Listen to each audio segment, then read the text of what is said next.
வணக்கம். கதை கதையாம் குழுவிலிருந்து சரிதா ஜோ. எழுத்தாளர் கூப்பா ராஜகோபாலன் கதையிலிருந்து திரை. தான் வந்து 2 நாள் ஆகி கூட ராஜம் தன்கிட்ட பேச வராதது அவனுக்கு ரொம்ப வியப்பாக இருந்துச்சு. எந்த விதமாகவும் நான் தப்பு செஞ்சதா தெரியலையே, ஆனால் அவள் கோவிச்சிட்ட மாதிரி இருக்குதே. கோபிக்கிறதுக்கான வாய்ப்பும் இல்லையே. அதுவும் இல்லாமல் திருமணத்துக்கு பிறகு முதல்ல அப்போ தான் அவளை பார்க்க வந்திருக்கிறேன்.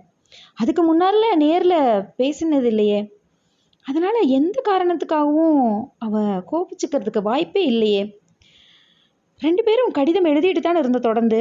அதில் அவ்வளவு ஆர்வத்தோடையும் உணர்ச்சியோடையும் எழுதிட்டு நேரில் வந்தப்போ ஏன் அவள் இப்படி என்னை பார்க்காம இருக்கிறா புரியலையே. தின்பண்டம், பலகாரம், காப்பி எல்லாம் மாமியார் கொண்டு வந்து வைக்கிறான். தாம்பூலம் மடிச்சுட்டு வந்தது. அதை மடித்தது யாராக இருக்கும்? மாடி அறையில் தனியாக எவ்வளோ நேரம்தான் எதிர்பார்த்துட்டு இருக்கிறது எனக்கு புரியலையே அப்படின்னு பயங்கர யோசனையோட தன்னோட மனைவியின் வருகைக்காக பார்த்துக்கிட்டு இருந்தான். பகலெல்லாம் எதிர்பார்த்தான். ரகசியமாக ஒரு வேளை வருவாளோ, ராத்திரியில் வருவாளோன்னு ரொம்ப நேரம் கண் விழிச்சு அவனை அறியாமல் தூங்கி போயிட்டான்.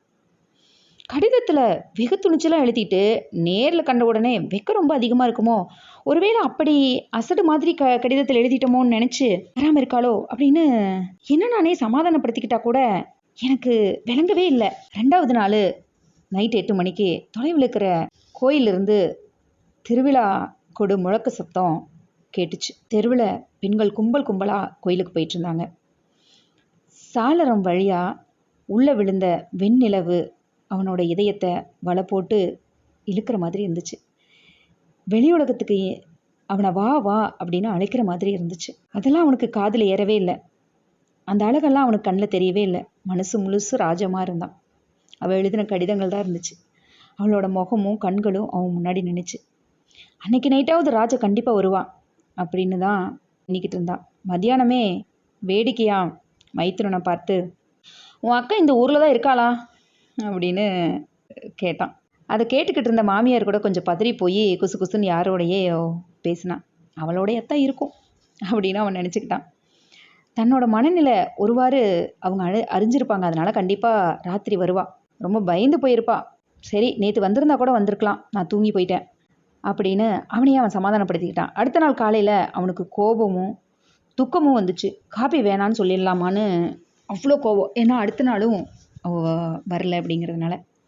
ஆனால் கீழே வீணை மீட்டுற சத்தம் கேட்டுச்சு. அதில் ஒரு பாட்டு, அருமையான பாட்டு. அந்த பாட்டோட பொருள் என்னன்னா, உன் காதலி உன்னை எதிர்பார்த்து கொண்டிருக்கிறாள், உன் வழி நோக்கி கொண்டிருக்கிறாள் அப்படின்னு பொருள். படுக்கையறையோட அலங்காரத்தை கவர்ச்சிகரமாக சித்தரிச்சது அந்த பாட்டு. இசையும் பாட்டுமா கலந்து அவனோட உள்ளத்தை உருக்குச்சு. ஆகா, நல்ல ரசிகையா அல்லவா இருக்கா ராஜா. இந்த ராஜம் வந்து இவ்வளோ ரசிகை இருந்துட்டு என்னை ஏன் இப்படி பாடாப்படுத்துகிறான்? ஏன் இருக்க மாட்டா? அவளோட கடிதங்களே அவ்வளவு கதையாக இருக்குதே. என்ன வாசிப்பு, என்ன சாரீரம், இதுக்கு மேற்பட்ட இன்பமே கிடையாது. ஆனால் இதோட அவளோட வாய் வார்த்தை ஒன்றுமே நான் கேட்டதே இல்லையே. என் முன்னாடி என் பக்கத்தில் நான் கேட்டால் எப்படி இருக்கும்? இன்பத்தோட மின்னொளியை பாய்ச்சிற மாதிரி அவளோட கை பட்டதும் என்னோட இன்பமெல்லாம் கூடிருமே. என்ன பேரு பெறப்போறனோ தெரியலையே அப்படின்னு சொல்லி என்னென்னமோ யோசிக்கிறான். இப்படி வாற்றால என்ன? எதுக்காக இந்த சோதனை? கடிதங்களில் காணலையா அவ என்னோட உள்ளத்தோட வேட்கைய? ஏன் இப்படி பண்ணுறா? ஒரு இங்கீதமும் அவளுக்கு கிடையாதா? புத்தியும் கிடையாதா? ஈரம் எங்கே இருக்குது? இந்த கடிதத்தோட எல்லாம் விட்டுருச்சா? இல்லை, இது சரியில்லை. ராஜம், உடனே வீணையை கீழே வச்சுட்டு என்கிட்ட வா. அந்த வீணை உனக்கு எதுக்கு? இந்த இருதய வீணையை மீட்டி வாசி. சுருதி களைஞ்சு கிடக்கிற நான் குலைவற்று இருக்கிற. உன் இழைக்கும் விரல்களால் என்னை சுருதி கூட்டி சரி செய். உன் விரல் விந்தையால் விண்ணொளி கொள்ளச்சை அப்படின்னு உணர்ச்சி மேலிட்டவனா தனக்கு தானே பெணாத்திக்கிறான். உன் காதலி வழி நோக்கி கொண்டிருக்கிறாள் அப்படிங்கிற அந்த பல்லவி திரும்ப திரும்ப ஒரு ஏக்க குரலா அவனோட காதில் தாக்குச்சு. அவனுக்கு அங்கே இருக்க முடியல. எழுந்து கீழே வேக வேகமாக போகிறான். முற்றத்தில் மாடிப்படி உச்சியில் நின்றுக்கிட்டு கூடத்தை பார்க்குறான். அங்கே கையில் வீணையோடு உட்காந்துருந்தது ராஜம் இல்லை, அவளோட தமக்கை தான்.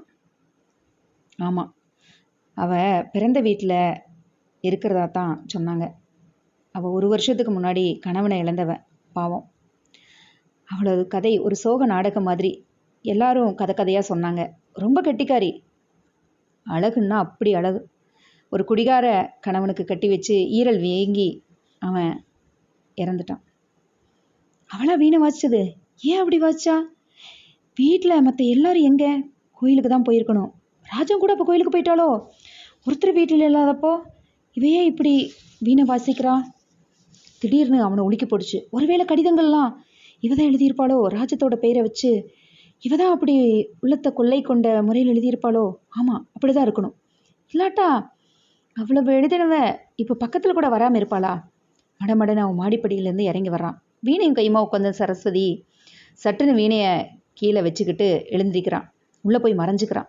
அதுக்குள்ளே அவன் பக்கத்தில் வந்துடுறான். வேறு வழி இல்லாமல் வெளியில் வர்றான். ஒன்றும் செய்ய முடியல, திகைச்சு போய் நிற்கிறான். கூடத்து மின்சார விளக்கோட வெளிச்சத்தில் அவளோட உருவம் நல்லா தெரியுது. அவளோட உடம்பு உடைய ஒரே நேரத்தில் வெள்ளையாக இருக்குது. நெற்றியில் குங்குமம் இல்லாதனால முகம் அந்த காலை நேரத்து சந்திரன் மாதிரி வெளுத்து சோபையற்று இருந்தது. ஆனால் கொஞ்ச நேரத்துக்கு முன்ன வாசித்த பாட்டால் ஏற்பட்ட உணர்ச்சி பெருக்கில் மனசில் இருந்த சோகம் முகத்தில் தெரிஞ்சுது. நீதானே அந்த கடிதமெல்லாம் எழுதினது அப்படின்னு நான் கேட்டேன். இல்லை, அவதான் எழுதினா. அதாவது அப்படின்னு பதறினான். உண்மையை சொல்லிடு. அதாவது அவ சொன்னா நான் எழுதினேன். நிஜமாவா? அவள் உள்ளன்னு சொல்லிச்சு, நான் பார்த்து எழுதினேன். எப்படி தெரியும்? எப்படியா அப்படின்னு தயங்கினான். பிறகு சட்டுன்னு, எப்படியா? நான் நினச்சது மாதிரி தான் அவன் நினச்சிருக்கணும், அதனால் எழுதிட்டேன். அப்போது சத்தம் கேட்டுது. மாப்பிள்ளை, நீங்கள் இங்கே நிற்கக்கூடாது, மாடிக்கு போயிடுங்க, அவங்க வந்துடுவாங்க, குடிமொழிக்கு போயிடும் அப்படின்னு கெஞ்சினான். அவன் தீர்க்கமாக அங்கேயே நின்னான். என்னை ஏன் கூப்பிட்ட அப்படின்னு ஏக்க பார்வையோடு கேட்டான். கூப்பிட்டேனா? ஐயோ இல்லையே, தெரியாமல் செஞ்சுருந்தா மன்னிச்சிருங்க. இல்லை, கூப்பிடலையே, தப்பு அப்படின்னு சரஸ்வதி நிலத்தடுமாறி பதட்டத்தோடு பேசினான். ராஜத்தின் மூலமாக தான் அப்படின்னு ஆரம்பித்தான். இல்லை வேண்டாம், என்னை மறந்துடுங்க, தப்பு தான். எப்படி மறக்கிறது சரஸ்வதி? மறக்க முடியுமா? மறைக்கிற மாதிரியா எழுதுன நீ? மன்னிச்சிருங்கோ, பெசகு செஞ்சுட்டேன், இப்படி ஆகும்னு தெரியாது. நான் கட்டைன்னு நினச்சிட்டியா? தப்பிதம் அப்படின்னு வெறி பிடிச்சவள மாதிரி சொன்னான். தப்பிதம் இல்லை சரஸ்வதி, உண்மையை எழுதுன நீ. அவள் குற்றவாளி மாதிரி நடுங்கினான். உணர்ச்சி மேலிட்டு கத்துனான். சரஸ்வதி, பயப்படாதே, நீ ஒன்றும் குத்தம் செய்யல. உண்மையாகுமே கட்டை போல இருந்த என்ன செப்பனிட்டு வாத்தியமாக்கிட்ட. இல்லை அப்படி சொல்லாதீங்கோ. ராஜம்தான் நீங்கள் அவ சொத்து. அவள் தான் உங்களை உருக்க உரிமை பெற்றவன். அவள் எழுதினதாவே நினச்சிக்கோங்க. இந்த பாட்டு அவள் பாடினதான். தேர்ச்சி இருந்தா அறிஞ்சிருந்தா அவளை இப்படி பாடியிருப்பான். தேர்ச்சி இருந்தா தானே. சரஸ்வதி, தைரியமாக நீ தான் எல்லாத்தையும் எழுதுனன்னு சொல்லேன். என்ன தப்பு? ஐயோ கூடாது. ஏன்? நான் கை ஏது எழுத, எனக்கு வாய் ஏது பாட? அவ தான் என் கை, அவ தான் என் வாய், அவ மூலமாக தான் என் வாழ்க்கை, அவ மூலமாக தான் என் உசுறு. இன்னும் வேற ஒன்றும் இல்லையா? இருக்கு, அதையும் சொல்லலாமா? என் வாய் திறந்து அப்படின்னு சொல்லிட்டு அமைதியாயிட்டான். கோயிலுக்கு போயிருந்தவங்க திரும்பி வந்து வாசக்கதவை தட்டினாங்க. அவன் மாடிக்கு போயிட்டான். அவள் உள்ளே போனான். 2 பேர்த்துக்கு நடுவுலையும் மறுபடியும் திரை வந்து விழுந்துருச்சு. ஆனால் திரை என்ன வந்து விழுந்தாலும், ராஜம் மாடிக்கு போ அப்படின்னு சரஸ்வதி கத்துற சத்தம் கேட்டுது.